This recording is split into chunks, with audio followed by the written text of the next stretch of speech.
राम राम द्रीम द्रीम द्रावय द्रावय ओम ग्रहे गुरुराज महाम्यजे ओम ह्रीम आचार्य परमेष्टि दधिस्नपनं कृत्वा अर्घ्यं निर्वपामिति सर्वसदि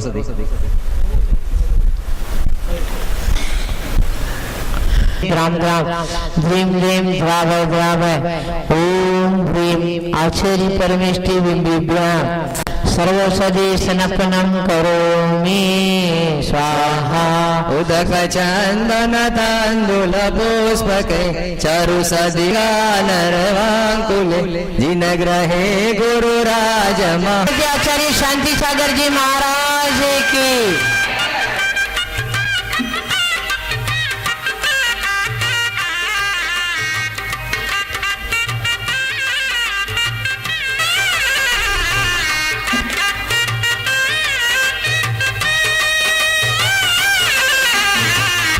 चारित्र चक्रवर्ती आचार्य श्री शांति सागर जी महाराज की।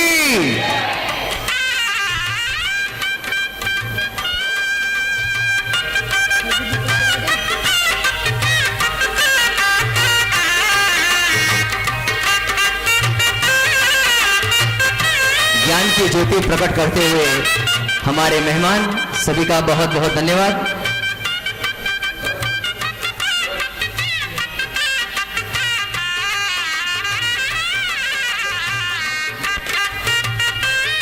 परम पूज्य शिवाजीमती माता जी के श्री चरणों में वंदन करते हुए पूज्य माता जी का प्रवचन आप सभी शांति से बैठिए। सागर महाराज तुम्हारी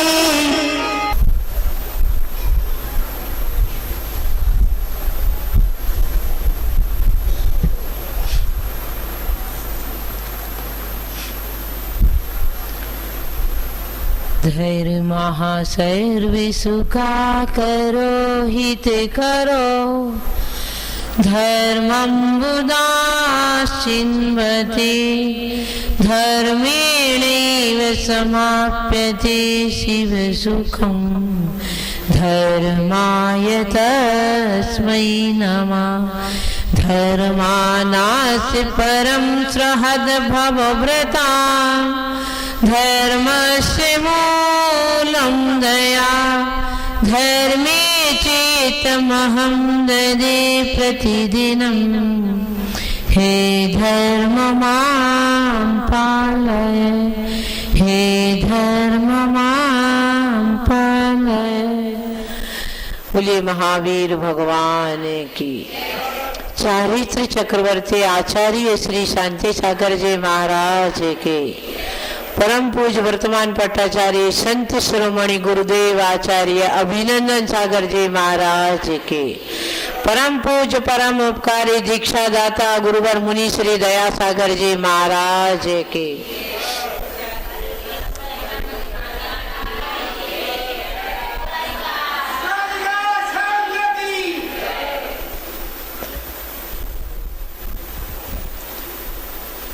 परम पूज्य चक्रवर्ती आचार्य शांति सागर जी एवं इस नगर को संस्कारों की संपदा देने वाले मुनि श्री पवित्र सागर जी की पुण्यतिथि के उपलक्ष्य में 2 दिवसीय कार्यक्रम के अंतर्गत आज प्रथम दिन में आपने गुरु चरणों की और गुरु बिंब का अभिषेक किया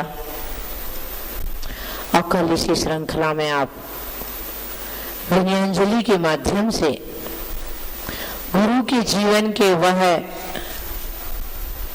कुछ हृदय स्पर्शी क्रियाकलाप या उनके द्वारा राष्ट्र देश के हित में समाज के हित में किए गए क्रियाओं का आपको कल विनयांजलि सभा में सुनने मिलेगा। आज मैं आपसे साप्ताहिक प्रवचन के प्रसंग में ही बात करूंगी। मनुष्य किसी भी संप्रदाय किसी भी धर्म से जुड़ा हो, चाहे वो शिक्षित हो या अशिक्षित हो, परंतु इस भारत में नहीं, संपूर्ण विश्व में हर एक श्रद्धालु जिस पर उसकी अपनी आस्था है, उस आस्था के पोषक जब भी कहीं प्रवचन होते तो वह प्रवचन को सुनने चला जाता है। और आप भी प्रवचन सुनने आ गए। पर मैं आपसे एक बात पूछती हूँ आज कि प्रवचन सुनने के लिए सब काम छोड़कर आप आते हैं, आखिर प्रवचन सुनना क्यों जरूरी है? मेरे भी प्रवचन सुन रहे आप संडे संडे, और सुबोधी स्वाध्याय के माध्यम से प्रवचन जैसा हो जाता वह भी सुन रहे हैं। बहुत से साधु आके चले गए, उनकी भी सुनी और मेरे भी सुनोगे, और भविष्य में जो साधु आएंगे उनकी भी सुनोगे। पर प्रश्न है कि प्रवचन सुनना ही क्यों? क्या जरूरी है प्रवचन सुनना? परंतु यदि हम जैन आगम को इतिहास के झरोके से देखें, इसकी ऐतिहासिक पृष्ठभूमि को हम देखें, तो सुनने सुनाने की परंपरा जैन धर्म की एक अनादिकालीन परंपरा है। जब तीर्थंकरों का सानिध्य रहा तो तीर्थंकरों ने सुनाया, भव्य आत्माओं ने, जैसे ग्रीष्म काल में चलने के बाद आदमी को कितनी तीव्र प्यास लगती है, तृषा लगती है, ठीक उतनी ही जितनी व्यग्रता से वह व्यक्ति शीतल जल को पीता है, उतनी ही व्यग्रता से भव्य आत्माएं तीर्थंकर के मुखारबिंद से निश्रित दिव्य देशना को सुनती हैं। आप कहेंगे माता जी वो तो साक्षात ज्ञानी थे, केवल ज्ञानी थे, उनकी बात हमने सुन ली, कोई आश्चर्य की बात नहीं। पर आप तो केवल ज्ञानी नहीं, हम आपकी बात क्यों सुने? है ना प्रश्न है ना? ठीक, तो वो तो केवल ज्ञानी थे, आप तो कोई केवल ज्ञानी नहीं है, वर्तमान में कोई मुनि आदि का कोई भी केवल ज्ञानी नहीं, फिर हम आपकी बात क्यों सुने? प्रवचन सुनने का उद्देश्य होता है, वर्तमान में जो साधु आपको सुना रहे हैं वह वही सुना रहे हैं जो पूर्वाचार्यों ने तीर्थंकरों से सुनकर लिपिबद्ध करके हम तक पहुंचाया। और आप जो सुन रहे हैं इस दिव्य देशना के जो अंश है, वही रूप है, उसको आप सुन रहे हैं कि आपको अपनी दिव्यता का बोध हो जाए। प्रश्न उठता है कि प्रवचन सुनने से फायदा क्यों होंगे, क्यों सुना जाए? तो आचार्य कहते हैं प्रवचन सुनना यानी कि अपने आप को पहचानना है। जो मनुष्य कर्णेंद्रिय है, इसका काम क्या है? सुनने का। बहुत सी बातें सुनता है ये, जब भी यह कर्णेंद्रिय उपलब्ध हुई इस जीव को, इसने बहुत सी बातें सुनी, परंतु ये बातें सुनने से इसका संसार बढ़ा है। परंतु साधुओं के मुख से, साधक के मुख से आप वह सुनते हैं जिससे संसार कुछ सीमित होता है, कम तो नहीं होता इस काल में, पर सीमित जरूर होता है। और इसीलिए जिस प्रकार मनुष्य बड़ा तीव्र तृष्णा से व्यग्र हो गया है, और जब उसे आप मान लीजिए, कल्पना कीजिए कहीं मई जून में आप मेरे दर्शन करने आए और आते ही से पहले पूछते माता जी कहाँ हैं, पता चलता उस हाल में बैठे। फिर आप सेकंड क्वेश्चन पूछते हैं ठंडे पानी की व्यवस्था कहाँ है, और जब आदमी इशारा करता है कि भाई देखिए कूलर लगा, तो आप सबसे पहले फ्रीजर लगा है, तो सबसे पहले आप बिल्कुल आंख बंद करके बिगर सांस लिए एक गिलास पानी पीते हैं। तो बाजू वाले से पूछते तुम्हें पीना है क्या? कब पूछते? पहले एक गिलास पीकर स्वतः को संतुष्ट कर लेते हैं, तो बाजू वाले से पूछते हैं आपको पीना, आप भी पियो। इसका अर्थ क्या हुआ है? शरीर की दाह को शांत करने के लिए, प्यास को शांत करने के लिए पहले इसने पिया है, फिर दूसरे को पिलाया है, याद किया है। साधु भी अपने जीवन में पहले पीता है और पी के उस सुख को अनुभूत करता है, और जब उस सुख को अनुभूत कर लेता है उसके अंदर एक भावना उठती है, यह भी किसी को पिलाना चाहिए। इसीलिए साधु की बात आपके हृदय में उतर जाती है और पंडित की बात हृदय से उतर जाती है। क्यों? जब आपको तो यहाँ कुछ बात कही और नीचे उतर के फिर आपके साथ खड़े होकर चाय पी ली, तो क्या हो गया? साधु की बात मन में उतर जाती है, और जहां चारित्र नहीं होता उनकी बात मन से उतर जाती है। तो उस बात प्रवचन जो सुनते हैं, उस सुनाने वाला जब साधक है, तो ये स्वयं सिद्ध हो जाता है कि जब आप किसी साधक से सुन रहे हैं तो कहीं न कहीं परोक्ष रूप से, कहीं दबी आवाज में, कहीं आपको नहीं मालूम, ऐसे कहीं न कहीं आप चारित्र के पुजारी तो है। जिन दर्शन में, जिन शासन में पूज्यता किससे है? ज्ञान से या चारित्र से? चारित्र से। ज्ञान से पूज्यता नहीं। ज्ञानी व्यक्ति आदरणीय तो हो सकता है, सम्माननीय तो हो सकता है, पर पूजनीय, वंदनीय, अर्चनीय नहीं होता है। और चारित्रवान व्यक्ति कैसा होता है? हो सकता है क्षण से शब्द ज्ञान कुछ कम हो, फिर ही वह पूजनीय और वंदनीय होता है। तो साधु के मुखारविंद से जब आप प्रवचन सुनते हैं तो उसका उद्देश्य ही होता है, कहीं न कहीं आप चारित्र के उपासक हैं, चारित्र के कहीं न कहीं तो आप पुजारी हैं। प्रवचन आपने बहुत बार सुना है, बिल्कुल नया नहीं सुन रहे, कोई नई बात नहीं है।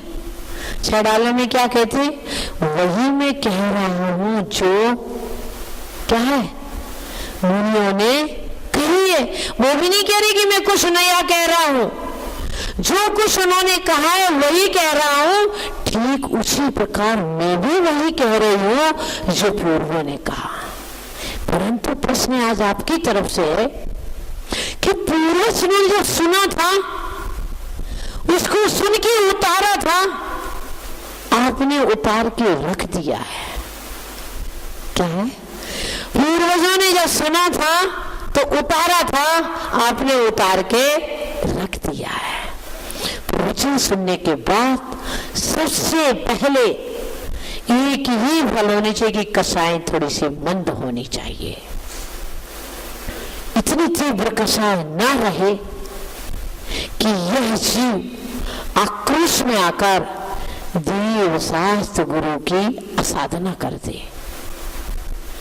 जब इतनी कषाय मंद होंगी, पानी जब उबल रहा है, सिगड़ी पे रखा हुआ है नहीं तो गैस पे रखा हुआ, और पानी उबल रहा है, क्या उस पानी में आपका प्रतिबिंब दिखेगा? क्या नहीं दिखेगा। और जब पानी उबल गया और बर्तन को उतार के आपने नीचे रख दिया, पानी थोड़ी देर में शांत हो जाता है, तब आपका प्रतिबिंब दिखता है ना? दिखता है? नहीं देखा तो आप देखना जाके। जब पानी उबलता रहता है तो प्रतिबिंब नहीं दिखता है, और जब पानी शांत हो जाता है तो प्रतिबिंब दिखने लगता। ठीक इसी प्रकार प्रवचन सुनने के बाद सबसे पहले इतने शांत तो हो जाओ कि कम से कम स्वयं को जानने का भाव जागृत हो जाए। स्वयं को जानने का। क्यों? प्रवचन के माध्यम से धर्म को जाना जाता है, और जब आदमी धर्म को जानता है तो वह आत्म धर्म को भी जानना चाहता है, और जब आत्म धर्म को जान लेता है तो धर्म की प्राप्ति का जो मार्ग है वो व्यवहार धर्म को जानता है, और व्यवहार धर्म को जब वो जानने लगता है तो उसका व्यवहार सुधर जाता है। कभी कभी हमने देखा है कि लोगों से पूछो, मैं माता जी हम धर्मात्मा नहीं, हम तो नंबर 1 के नास्तिक हैं, धर्म हमें पसंद नहीं है। धर्म की आप सीमित परिभाषा क्या समझते हैं कि मंदिर जी में आ जाओ, धोती दुपट्टा पहन लो और अभिषेक कर दो। धर्म इतना नहीं है, ये धर्म है पर इतना ही डिफरेंस समझना। अभिषेक पूजन करना धर्म है पर धर्म इतना ही नहीं है, और भी आगे बहुत धर्म है। एक बार क्या हुआ, 2 विदेशी भारत आए और उनसे एक दिगंबर जैन मुनि ने पूछा कि आप धर्मात्मा हैं? तो उन्होंने धीरे से कहा, प्लीज हम बिल्कुल धर्मात्मा नहीं, हम तो नंबर 1 के नास्तिक आदमी हैं। तो उन्होंने मुनि महाराज ने कहा, नहीं आप आस्तिक हैं। बोले जब हम कह रहे कि हम नास्तिक हैं तो आप कैसे कह रहे कि हम धर्मात्मा हैं और आस्तिक हैं? बोले मैं अभी सिद्ध करता हूं। उन्होंने कहा, कल्पना करो इतने महाराज जी और वो विदेशी व्यक्ति बात ही कर रहे थे, इतने बीच में कुत्ता आ गया। तो उन्होंने कहा इस कुत्ता को डंडा मारो आप। तो उनका नहीं हम नहीं मारेंगे। क्या कहा? हम नहीं मारेंगे, जैसे मेरे को आपके पास आने की इच्छा हुई है शायद इसको भी हुई है, और जब मैं आपकी बात सुनूंगा तो शायद ये भी आपकी बात सुनेगा और शायद मेरे से पहले ये सुधर जाएगा। तो महाराज जी ने कहा अब आपके अंदर धर्म है या नहीं? आपने इस कुत्ते को डंडा नहीं मारा, ये भी एक धर्म है। ये धर्म की आप इसे प्रेम के नाम से जानते हैं, प्राणी मात्र के प्रति स्नेह भाव, प्राणी मात्र के प्रति मैत्री भाव के नाम से जानते हैं, परंतु यह भी धर्म है। अभी मंगलाचरण मैंने क्या कहा था अंत? हे धर्म माम पालय, हे धर्म मेरी रक्षा कर। अरे धर्म क्या आपकी रक्षा करेगा?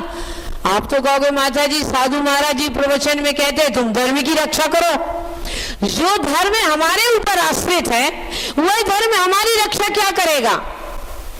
है प्रश्न है नहीं, धर्म आपकी रक्षा करता है। धर्म कोई व्यक्ति नहीं है जो आपको दृष्टिगोचर हो, धर्म एक भावना है। वह भावना सर्व जीवों को हित का कारण बनती है। धर्म सर्व सुखा करो हित करो, सब जीवों का हित करती है। धर्म ऐसी कोई स्थूल वस्तु नहीं है जो हाथ में रख के आपको दिखाई